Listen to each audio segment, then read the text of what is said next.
You want to start that one? I will start that one.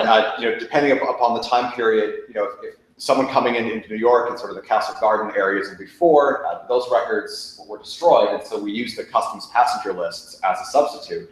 But they're not as detailed as some of the original passenger lists would have been, and so sometimes someone will be Mr. Smith, and you have to look for other characteristics about someone that defines them beyond their surname.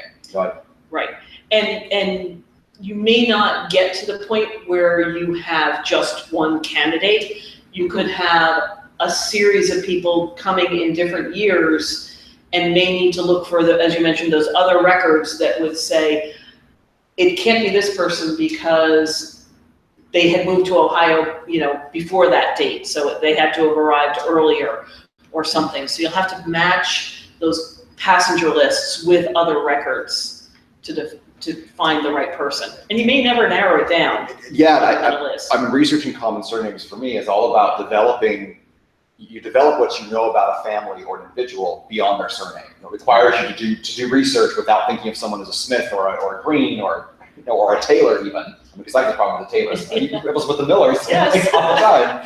And you have to figure out, okay, what about them can I search for? What are the patterns that I can recognize as I'm going through those records? Yeah, and specific, Josh, you brought up the immigration.